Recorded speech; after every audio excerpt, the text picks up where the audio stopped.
할렐루야. 새해 첫 주간 우리 첫 금요기도회에 나와서 하나님 앞에 영광 돌리는 여러분들에게 하나님 참된 위로와 평안이 넘쳐날 수 있기를 주님의 이름으로 축복합니다. 그래서 하나님 말씀 보겠습니다. 하나님 말씀은 시편 51편 우리 10절에서 12절입니다. 시편 51편 10절에서 12절.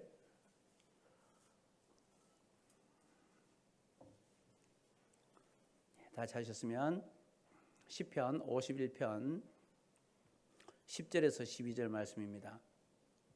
한 목소리로 함께 봉독하도록 하겠습니다. 하나님이여, 내 속에 정한 마음을 창조하시고 내 안에 정직한 영을 새롭게 하소서. 나를 주 앞에서 쫓아내지 마시며 주의 성령을 내게서 거두지 마소서. 주의 구원의 즐거움을 내게 회복시켜 주시고 자원하는 심령을 주사 나를 붙드소서. 아멘. 이 시간에는 구원의 기쁨을 회복하라, 그런 제목을 가지고 함께 은혜 나누기를 원합니다. 여러분, 우리가 오늘 읽었던 이 시편 51편은요 다윗이 우리아의 아내 밧세바를 범하고 난 다음에 자신이 지은 큰 죄를 이제 깨닫고 하나님 앞에 회개하면서 용서를 구하는 그런 참회의 시가 바로 이 시편 51편의 내용입니다. 그는 이제 새로운 삶을 위한 심령의 갱신, 이런 마음의 새롭게 변화됨을 강구하면서 그렇게 하나님 앞에 이제 기도했는 내용인데요. 이 시편 50편의 핵심이 뭐냐? 구원의 기쁨을 회복하라는 거예요. 근데 구원의 기쁨을 회복하기 위해서 우리가 뭘 해야 되느냐? 무엇보다 철저한 죄의 고백이 있어야 된다. 그걸 얘기하고 있습니다. 그러니까 우리의 죄가 회개되지 않으면, 죄 문제가 해결되지 않으면 절대로 우리의 인생에 구원의 기쁨을 누릴 수 없다는 거죠. 그래서 여러분, 우리가 너무 잘 아는 1907년 평양 대부흥운동을 여러분 우리는 너무 잘 알고 있습니다. 이때 장대현 교회에서 이제 부흥회가 일어났는데요. 그 부흥회에서 길선주 장로가 이제 자신의 그런 큰 부흥의 역사를 일으키는 그런 이제 계기를 마련합니다. 그가 무슨 얘기를 하냐면, 이 길선주 장로가 이제 자신이 하나님 앞에 죄를 지었다고 하면서 그렇게 얘기를 해요. 나는 아간과 같은 자입니다. 나 때문에 하나님이 축복하실 수 없습니다라고 그렇게 말하면서 이제 죄를 고백합니다. 약 1년 전에 임종을 앞둔 한 나의 친구가 이제 나를 자신의 집에 불러서 부탁했다는 거예요. 길장로, 나는 곧 세상을 떠날 것 같소. 내 아내는 그만한 이제 재산을 관리할 만한 그만한 능력이 안 되니까 자네가 내 재산을 정리해 주면 좋겠소. 그렇게 길선주 장로에게 부탁을 했다는 거예요. 그때 길선주 장로가 걱정 마오, 내가 그렇게 해주리다, 그렇게 얘기했습니다. 그런데 그 친구가 죽고 이제 부인의 재산을 그 관리하다가 이제 $100를 사취했어요. 그러니까 돈을 횡령한 거죠. 이제 나는 하나님의 일을 방해했습니다. 그러면서 그가 내가 $100를 내일 아침 부인에게 돌려주겠습니다. 그러니까 사람들 앞에서 자신이 지은 죄를 고백을 한 거예요. 그러니까 이 얘기를 들었던 이제 많은 사람들이 눈물로 회개합니다. 그래서 교인들 사이는 마룻바닥을 치면서 나도 이런 죄를 지었습니다. 나도 저런 죄를 지었습니다. 어떤 사람은 내가 사람을 죽였습니다. 막 살인죄까지, 그런 죄들을 다 뉘우치면서 통에 잡아가는 그런 일들이 일어났습니다. 그래서 저녁 7시에 시작되었던 장대현 교회의 이 부흥 집회가 이제 새벽 2시가 되도록 계속되었다는 거죠. 그러니까 여기서 이 회개 운동을 통하여서 평양 대부흥 운동의 이제 기초가 되었다는 거예요. 평양 대부흥 운동, 특히 장대현 교회 부흥이 일어났던 계기가 뭐냐? 바로 이 길선주 장로의 회개 사건입니다. 자신의 죄를 철저히 뉘우치고 회개했을 때 하나님께서 모든 백성들이 회개하게 만들고 또 그들이 주님 앞으로 돌아오고 새로운 결단을 하는 그런 이제 귀한 모습이 있었다는 거죠. 자, 그뿐만 아니에요. 그 캐나다의 토론토 의과대학을 나왔고 의료 선교사로 한국에 왔던 하디 선교사라는 분이 있습니다. 근데 이 하디 선교사도 역시 회개함으로 통해서 한국 교회에 이런 부흥을 이루는 이제 그런 계기가 됐어요. 1903년도입니다. 1903년도에 이 자존심이 강해 있는 하디 선교사, 그 당시에 자기들은 굉장한 선주국이었고 이제 이 조선 땅을 돕기 위해서 왔던 그런 아주 당당한 의사의 일들을 감당했던 선교사예요. 그가 공개적으로 자신의 죄를 고백합니다. 그러면서 자신의 죄를 고백했을 뿐만 아니라 또 이제 죄의 고백이 삶의 변화로까지 막 이어진 거예요. 그러니까 엄청난 변화가 나타난 거죠. 자, 그래서 하디 선교사를 보면 그는 조선 땅에 선교하러 왔을 때에 참 마음에 아픈 일들이 많았어요. 이 하디 선교사가 어떤 일들이 있었냐면 이제 한국에 와서, 그러니까 조선에 와서 이 선교의 사명을 감당할 때에 셋째 딸 마리가 태어났어요. 근데 태어난 지 하루 만에 죽어버립니다. 그래서 이제 태어난 지 하루 만에 죽은 이 딸을 이제 묻어야 되는 이 선교사의 마음이 얼마나 아프겠습니까? 그런데 또 이제 셋째 딸이 그렇게 죽었음에도 불구하고 넷째 딸을 낳았어요. 넷째 딸 조이가 6살을 넘기지 못하고 역시 또 숨을 거두어 버리는 거예요. 자, 그러니까 여느 사람 같으면 아주 뭐 조선 땅을 떠나든지 이 한국 땅에 와서 조선 땅에 와서 내가 너무나 고통당한다 그러면서 선교를 포기할 수도 있죠. 그런데 이 하디 선교사님은 이 땅을 떠나지 않고 내가 아픈 사람을 고치고 육신의 병보다 마음을 고치는 것이 더 중요하다고 여기면서 그렇게 복음을 전하는 일에 매진했다는 거예요. 그런데 이 하디 선교사가 그렇게 많은 사람들에게 그들의 마음의 병을 고쳐주기 위해서 육체의 병보다 마음의 병을 고쳐주고 예수의 사랑을 전하기 위해서 몸부림쳤는데 그의 마음은 조선에 대한 상처가 있다는 거죠. 그래서 마음의 상처가 있던 하디는 이 환자들에게 얼마나 쌀쌀맞은 환자였는지, 그 의사였는지 몰라요. 그래서 한국인들 중에는 차라리 내가 아픈 것이 더 낫지 하디 선교사한테는 절대로 가서 내가 치료받지 않겠다, 그렇게 얘기하는 사람들도 있었다는 거예요. 그러니까 하디 선교사는 선교를 위해서 이곳에 와서 그렇게 또 조선인들을 사랑하기 위해서 많은 치료를 해줬지만 그의 쌀쌀맞은 마음, 이 조선에 와서 여러 가지 많은 이제 상처와 아픔들을 경험했기 때문에 환자들이 그에게 다가오지 않는 겁니다. 그래서 하디 선교사는 최선을 다해서 복음을 전했지만 마음이 점점 더 이제는 지쳐가고 낙심되어지더라는 거예요. 그가 강원도에 이제 교회를 개척했습니다. 그런데 강원도에 첫 번째 세웠던 이 지경토라고 하는 교회가 있는데 이 교회가 갑자기 화재가 나서 전부 다 불타버리고 말았어요. 또 보부상들이 뭔가 큰 잘못을 하고 교회에 숨어 들어와서 가짜 교인 노릇을 하는 거죠. 그래서 교회에 들어와서 자기 피난처로 삼으면서 그렇게 나쁜 짓을 일삼는 거예요. 그러니까 이런 일들을 겪으면서 이제 이 하디 선교사는 말합니다. 야, 이제 내 사역은 끝났다. 이제 나는 이제 도저히 못하겠다. 조국으로 돌아가야 되겠다라고 그렇게 절망했었습니다. 자, 그러던 어느 날 하디 선교사가 있던 이제 이 원산 인근에 있던 선교사님들이 다 모여서 그들이 부흥회를 했어요. 그런데 그 부흥회를 하면서 여름 수양회를 갖게 됐는데 그 자리에 하디 선교사도 참여하게 된 겁니다. 자, 그런데 그때요, 이 첫날에 중국 선교사님으로부터 의화단 사건이라고 하는 얘기를 듣게 됩니다. 자, 이 의화단 사건이라는 게 뭐냐면 1897년 12월에 중국에서 독일 선교사 2사람이 죽음을 당해요. 저기 왼쪽에 있는 그림이 이제 그 그림인데 중국에 있던 독일 신부 2사람이 살해를 당하는 거죠. 그러니까 이 일로 통해서 독일이 가만히 있지 않습니다. 그들이 이 중국에서 죽은 자신들의 신부를 빌미로 해서 칭다오 지역을 손에 놓고 엄청난 보상을 중국 측에 요구한 거예요. 그러면서 이 미국을 비롯해서 8개국 연합군이 베이징을 진압하고 점령하는 사건이 일어났습니다. 그러니까 이 사건을 보고 분노했던 중국 사람들, 저기 이제 오른쪽에 있는 저게 8개국의 그 연합군이 베이징을 진압하고 점령하는 사건이거든요. 그림입니다.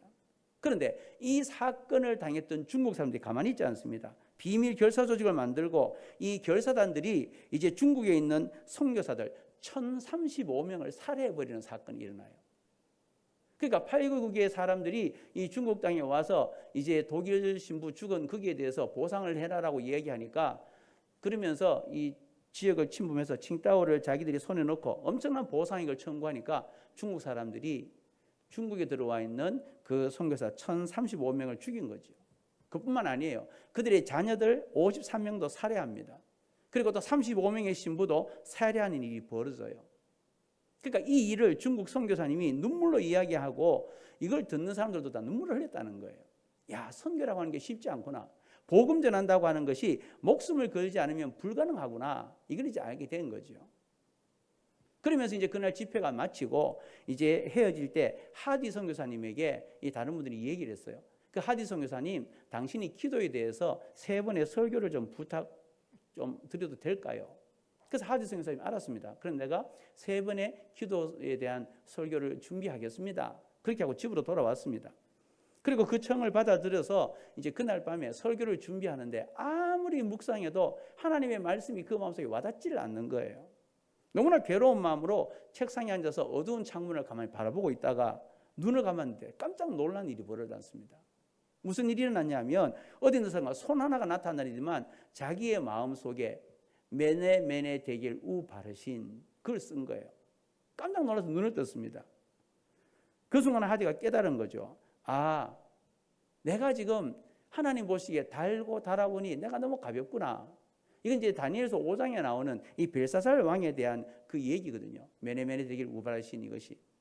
그러니까 내가 선교사로 지금 여기 왔는데 조선 사람들을 내가 너무 무시했고 교만했구나. 하나님의 저울에 내가 달아볼 때에 내가 너무 가벼웠구나.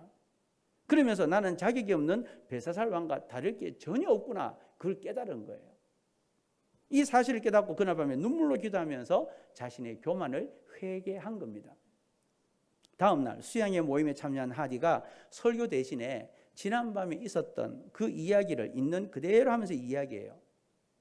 신을 벗고 하나님의 저울대에 올라가서 우리 믿음이 얼마나 되는지 한번 달아봅시다. 그렇게 얘기한 거예요. 하나님의 저울에 우리 자신을 올라갔을 때 나의 믿음이 얼마나 될지 달아보자는 거죠. 그때 만약에 믿음의 무게가 하나도 없어서 바늘이 움직이지 않는다면 하나님 앞에 얼마나 부끄럽겠느냐는 거예요. 이제껏 하나님을 섬긴다고 했는데 하나님의 저울에 올라갔을 때 저울이 꼼짝달싹하지 않고 가만히 있다. 하나님 이제껏 섬겼다고 했는데 얼마나 우리가 부끄럽겠느냐. 그러면서 자신의 교만함을 통해 자복했습니다. 그러니까 이 이야기를 들었던 선교사들도 눈물로 통해 자복을 하는 거예요. 그러니까 회개하고 난 이후에 이 하디는요, 성품과 인격이 완전히 변화됩니다.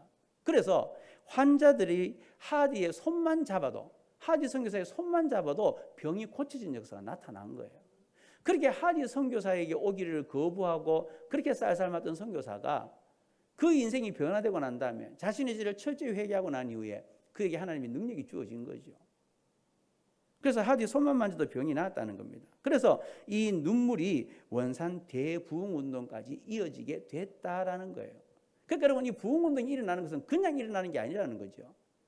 항상 그 부흥운동이 일어나기 전에는 먼저 철저한 죄에 대한 회개와 고백이 일어나더라는 거예요.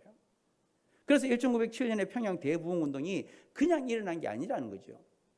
길순주 목사님의 그런 잘못된 회개, 그리고 또 이 하디 선교사님의 이런 이제 자신에 대한 철저한 주님 앞에 돌이킴, 이런 것들이 결국 이제 대부흥운동을 일으킨 거예요.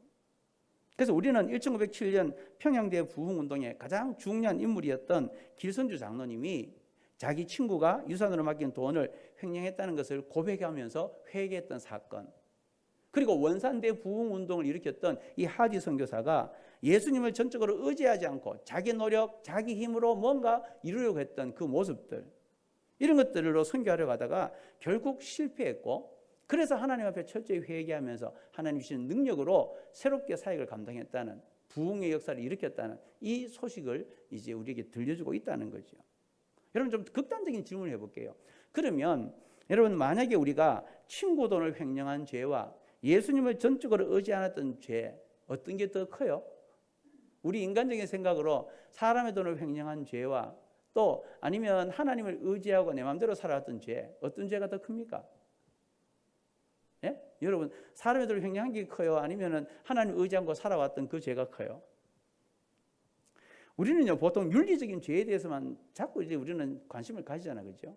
그러다 보니까 우리가 윤리적인 죄에 대해서 극단적인 반응을 보여요. 그러나 그보다 더 무서운 죄가 있다는 거죠. 그러니까 우리가 어떤 사람의 돈을 이런 횡령한 죄보다 더 큰 게 뭐냐? 하나님을 의지하지 않고 내 마음대로 내 뜻대로 살아가는 그게 더 크다는 거예요. 왜 그러냐면 모든 죄의 근원은 하나님을 떠나고 하나님이 아닌 내 마음대로 내 뜻대로 살아가는 그곳에서부터 죄의 근본이 일어나는 거거든요. 그래서 하디 선교사님이 고백했던 주님을 의지하지 않고 자기 노력, 자기 열심으로 선교하려 했던 이 죄가 길선주 목사님이 고백했던 이 횡령 죄보다 더 무서운 죄라는 거예요. 그렇게 정의를 한다는 거죠. 그러니까 굳이 얘기를 하자면 그렇게 된다는 겁니다. 그러니까 여러분, 우리가 주님을 의지하지 않는 이 모든 죄는요, 철저하게 우리가 윤리적인 죄든 아니면 내가 하나님과의 관계 속에서 올바르지 못한 죄든 철저히 회개하지 않으면 우리에게는 능력이 나타날 수도 없고 하나님의 부흥이라고 하는 것은 경험되어질 수 없다는 거예요. 그러니까 여러분, 윤리적인 죄는 예수님을 전적으로 믿고 의지하지 않을 때 결국 일어난다는 거죠. 내가 하나님을 의지하지 않으면, 하나님을 두렵고 떨리는 마음으로 섬기지 않으면 우리는 무슨 죄든지 지을 수 있다는 거예요. 그렇기 때문에 오늘 우리도요, 예수님을 영접했지만, 내가 예수님을 믿었다고 말은 하지만, 이제껏 오랫동안 예수님을 믿고 살아왔지만 주님을 잊어버리고 살아오지 않았냐는 거예요. 내 뜻대로 내 마음대로 내 하고 싶은 대로 하면서 그렇게 신앙생활을 해오지 않았느냐라는 거예요. 여러분, 자기 열심, 자기 계획, 자기 노력, 이런 것으로는요, 우리가 내 안에 계신 주님은 아무것도 할 수 없습니다. 주님이 내 삶의 주인이 되어야 되는데 내가 주인이 되어서 내 하고 싶은 대로 살면서 살아가는 이것은 하나님이 아무 일도 하실 수 없다는 거예요. 그래서 우리는 그렇게 되면 영적으로 잠든 자가 되는 거죠. 아무런 열매가 맺혀지지 않는다라는 거예요. 그렇습니다. 19세기에 그런 미국의 대부흥운동이나 또 1507년도에 그런 평양 대부흥운동, 이 공통점이 뭐냐? 회개의 역사가 먼저 있었다는 거죠. 그러니까 항상 여러분, 부흥 앞에는 회개라고 하는 역사가 있었다는 거예요. 여러분, 지금 교회 성장도 굉장히 중요하죠. 이 땅이 지금 교회 성장이 멈추었다. 지금 모든 많은 사람들의 교회가 문을 닫고 있고, 또 개척교회가 또 문을 닫을 뿐 아니라 많은 성도들이 이제는 가난한 성도가 되어져서 교회 나오지 않고 그렇게 예수를 믿는다고 신앙생활하는 이런 모습입니다. 그러니까 여러분, 이런 때 우리가 무엇이 중요하냐? 교회 성장도 중요하지만 죄의 고백, 삶의 변화, 이것을 통한 구원이 회복돼야 된다는 거예요. 내 안에 구원의 회복이 없이, 내 안에 구원의 감격이 없이, 그렇게 죄의 고백이 없이 하나님을 섬긴다고 해보자, 여기 열매가 나타나지 않는다는 거죠. 그래서 하나님의 말씀은 살아있어요. 언제든지 사람을 살리는 능력이 있어요. 그러니까 하나님의 말씀은 살아있는 능력인데 우리는 그 하나님을 의지하지 않고 말씀대로 순종하지 않는다는 거예요. 그래서 우리에게 무슨 부흥이 있을 것이며 어떤 삶의 열매가 나타날 수 있느냐라는 거죠. 그래서 하나님께서는요, 그 이스라엘 백성들이 하나님 말씀 거역하는 것을 너무 안타까워하셨어요. 그래서 하나님께서 하나님의 말씀을 거역하는 이스라엘 백성들에게 놀라운 계획을 세우셨는데, 이스라엘 백성들의 마음속에 성령 하나님을 보내겠다고 말씀하신 거예요. 자, 에스겔서 11장 19절에서 20절입니다. 읽어보십시다. 내가 그들에게 한 마음을 주고 그 속에 새 영을 주며 그 몸에서 돌 같은 마음을 제거하고 살같이 부드러운 마음을 주어 내 율례를 따르며 내 규례를 지켜 행하게 하리니 그들은 내 백성이 되고 나는 그들의 하나님이 되리라. 아멘. 그러니까 하나님께서 이스라엘 백성이 너무 하나님을 떠나서 그렇게 이제 하나님이 원치 않는 삶을 살아가니까 내가 그들에게 새 영을 주겠다. 성령을 그들에게 보내겠다. 그래서 돌 같은 마음을 제거하고 부드러운 마음을 그들에게 주겠다는 거예요. 그래서 새 영이 그들에게 거하면, 새 영이 그들을 다스리면 하나님 말씀대로 살고 하나님 규례를 지켜서 행하게 될 거다. 그래야 내 백성이다. 나는 그들의 하나님이다. 그렇게 말씀하고 있는 거예요. 그러니까 이것이 뭐냐? 새 언약이라는 거죠. 하나님의 말씀을 순종치 않는 그들에게 거룩한 영, 새 영을 보내서 그들의 마음을 바꾸고 하나님 백성답게 만들겠다. 이게 하나님의 이제 약속이에요. 그래서 우리는 여기서 하나님의 뜻이 뭐냐? 단지 우리가 죄인인 것을 깨닫는 데서 그치는 게 아니에요. 내가 죄인인 것을 깨달았다면 말씀대로 살기 위해서 철저한 회개가 있어야 된다는 거죠. 그 방법이 성령 하나님께서 우리 마음에 함께 임하시겠다는 거예요. 주의 영이 우리 마음에 임해서 우리의 허물과 죄를 드러내겠다는 거예요. 그때 우리가 죄를 깨달으면 하나님 앞에 통해 자복하면서 하나님 앞으로 나아갈 때 하나님이 우리를 돌이키시고 회개시키시고 우리를 변화시키겠다라고 말씀하는 거죠. 그래서 그 약속은 예수님께서 십자가의 보혈을 흘리심으로, 죽으심으로 마침내 이루어지게 된 겁니다. 자, 고린도서 1장 21절에서 22절입니다. 읽어보십시다. 우리를 너희와 함께 그리스도 안에서 굳건하게 하시고 우리에게 기름을 부으신 이는 하나님이시니 그가 또한 우리에게 인치시고 보증으로 우리 마음에 성령을 주셨느니라. 아멘. 그래요. 예수님이 십자가에 죽으시면서 우리에게 성령으로 기름 부으셨어요. 성령으로 인치셨어요. 그래서 내가 내 아들이다 내 딸이다고 주님이 말씀하신 거죠. 그래서 우리가 아무리 죄 짓지 않으려고 발버둥 쳐도 우리는 죄를 지을 수밖에 없어요. 그래서 우리가 죄를 짓다 보면 자꾸 낙심하는 거죠. 야, 내가 예수 믿는 사람인데 이렇게 죄를 지을 수밖에 없나? 내가 이렇게 연약하나? 낙심하지요. 이제부터 정말 하나님을 마음에 모시고 살아가기로 다짐하기만 하면 나의 낙심된 마음이, 우리가 그렇게 내가 이렇게 연약한 존재구나 했던 그 마음이 주님을 내 마음속에 모시고자 하는 마음만 있어도, 주님을 내 삶의 주인으로 모시고자 하는 마음만 있어도 우리의 삶 속에 죄는 멀어지게 된다는 거예요. 하나님께서 그 마음을 우리에게 주신다는 거죠. 그렇기 때문에 여러분, 우리가 할 수 있는 유일한 것, 하나님을 내 마음속에 모시는 거예요. 내 안에 계신 성령님이 내 중심에 자리 잡게 하시고 하나님이 늘 나를 다스릴 수 있도록 만드는, 그게 중요하다는 거죠. 그러기 위해서는 성령이 내 마음속에 깨닫게 하실 때마다 철저히 죄를 회개해야 된다는 거예요. 이런 통회와 회개에 이런 고백이 있을 때에 주님이 우리 심령에 부흥을 일으키는 거죠. 그래서 여러분, 구원의 즐거움을 빼앗긴 성도는요, 깊은 영적 침체에 빠질 수밖에 없어요. 그럼 구원의 기쁨을 어떻게 회복하느냐? 능력 있는 삶을 살기 위해서는 어떻게 해야 되느냐? 죄가 해결돼야 돼요. 죄 문제가 해결되어져야 주님께서 우리에게 구원의 기쁨을 회복시킨다는 거죠. 여러분, 성도는 그래서 자신이 지은 죄를 철저히 회개해야 되고, 또 회개하는 기도를 드려야 하나님께서 구원의 기쁨을 회복시켜 주신다는 거예요. 그래서 여러분, 사도행전 3장 19절에 이렇게 말합니다. 읽어보십시다. 그러므로 너희가 회개하고 돌이켜 너희 죄 없이 함을 받으라. 이같이 하면 새롭게 되는 날이 주 앞으로부터 이를 것이요. 아멘. 그래요. 회개하고 돌이키면 이제 주님께서 새롭게 할 것이라고, 우리를 변화시킬 것이라고 말씀하고 있습니다. 구원의 즐거움을 회복할 때에 우리에게는 진정한 웃음이 가득 차게 되는 거죠. 자, 여러분, 시편 126편 2절입니다. 읽어보십시다. 그때에 우리 입에는 웃음이 가득하고 우리 혀에는 찬양이 찼었도다. 그때에 문 나라 가운데서 말하기를 여호와께서 그들을 위하여 큰 일을 행하셨다 하였도다. 아멘. 그래요. 우리가 하나님 앞에 철저히 죄를 회개하고 내 안에 계신 성령께서 죄를 깨닫게 할 때마다 정말 우리가 틱돌 만한 죄라도 주님 앞에 회개하고 뉘우치면 그때에는 구원의 기쁨이 회복된다는 거예요. 우리 입에는 웃음이 넘칠 것이고 우리 혀에는 찬양이 넘쳐난다. 그렇게 말씀하고 있는 거예요. 그러니까 구원의 기쁨을 회복하는 방법, 철저하게 죄를 뉘우치는 거죠. 우리 죄를 철저하게 주님 앞에 아뢰는 거죠. 그럴 때 주님께서 우리를 변화시키시고 새로운 피조물로 만드신다는 거예요. 그래서 회개는 구원의 시작입니다. 그리고 나의 죄를 깨닫는 것이 은혜예요. 그러니까 회개 없는 구원은 있을 수 없다는 거죠. 그래서 우리는 특별히 살아있는 하나님의 말씀은 교회를 부흥시킵니다. 살아있는 하나님의 말씀은 우리의 가정을 화목하게 하고 세상을 변화시키는 근원이 돼요. 자, 2024년 우리가 이제 새해를 시작합니다. 우리가 가장 먼저 해야 될 게 뭐냐? 구원의 기쁨을 회복해야 돼요. 구원의 기쁨을 회복하기 위해서 우리가 해야 될 것은 먼저 우리의 죄를 철저하게 회개하는 겁니다. 자신의 죄를 회개하고 가슴 치며 기도할 때 거기는 놀라운 부흥의 역사가 이루어지게 될 거라고 주님은 말씀하고 있어요.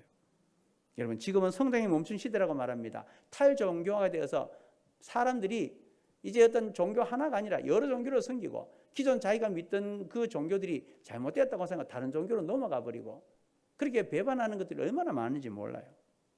여러분, 그런데 하나님은 지금도 살아계시고 역사하고 계십니다. 그러면서 우리에게 말씀하십니다. 너희들이 회개를 통해서 내가 구원을 베풀겠다. 너희가 회개하기만 하면 내가 구원의 기쁨을 주겠다. 그리고 심령의 부흥은 여전히 너희들에게 유효하다라고 말씀하십니다. 그러니까 2024년 우리가 새롭게 시작하는 이 한 해를 어떻게 시작할 거냐? 주의 영이 내 안에 거룩하게 거하시면서 우리의 삶의 모든 죄악들과 잘못된 것은 철저히 내어놓고 회개하면서 이제 끊임없이 기도의 생활로 우리의 영이 맑아지게 하고 또 내가 주 안에서 모든 죄를 용서받고 이제 구원의 기쁨을 회복해서 주님 앞에 서는 그날에 정말 기도하는 것마다 응답되어지고 하나님의 구원의 기쁨과 더불어서 내 남은 생애가 하나님이 인도해 주시는 놀라운 축복의 역사가 되어져서 우리의 남은 생애 동안 더 주님의 기쁨과 영광이 되어지는 신실한 거룩한 하나님의 자녀로 쓰임받는 저와 여러분의 삶이 다 되시기를 주님의 이름으로 축원합니다.